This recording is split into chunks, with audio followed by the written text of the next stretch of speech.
of the Benchables, Andy McNamara, Lindsay Dunn. We report for CityNews and Sportsnet, talking about sports. And Andy, of course, when we're talking about sports, we have to talk about the GOAT. Big matchup set up for the Super Bowl. First time in NFL history, we are seeing a home team host the Super Bowl. Of course, Tom Brady and the Buccaneers versus the Kansas City Chiefs.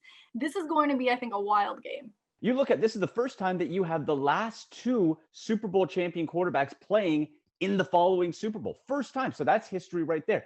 You have Tom Brady, fourth Super Bowl in the last 5 seasons, right? And he has more Super Bowl appearances than Marino, Rodgers, Breeze, right? Like, boom.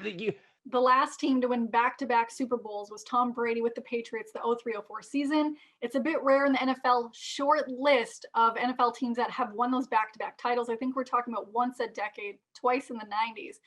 Do you think Mahomes will be able to beat the GOAT, who right now, the Buccaneers are slightly the underdogs? Who is your pick?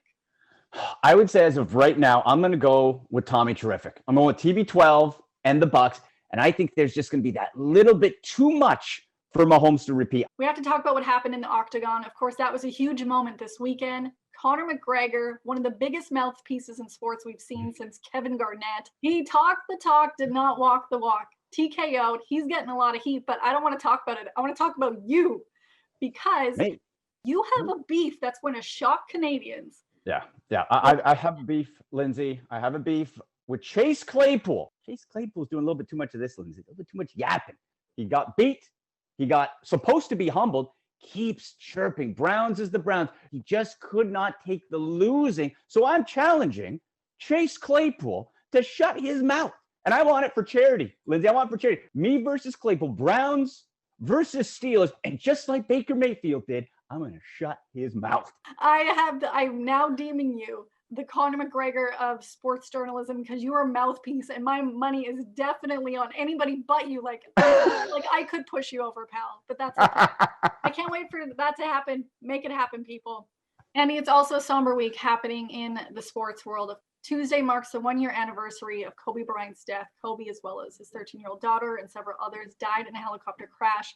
Several NBA players saying they're still having a tough time kind of reconciling with the fact that Kobe's no longer here. I know I still have, trouble with it. You still just can't believe it. One thing's for sure, that Kobe will never, ever be forgotten. What a true legend, and a very sad anniversary. So while this week we remember Kobe Bryant, we're going to leave you with something a lot of people don't know about, is that Kobe actually had a singing career. Did you know that? I did not know he had a singing career, no. All right, well, get ready, because we're going to gift all your ears. Here is Kobe Bryant dropping some bars on his first single ever about 20 years ago called K.O.B.E. What I live for? Basketball, beats and bras, from Italy to the U.S. Yes, it's raw. I'm in search for the one to make my wealth feel poor. Who can ignore the spotlight life of rap?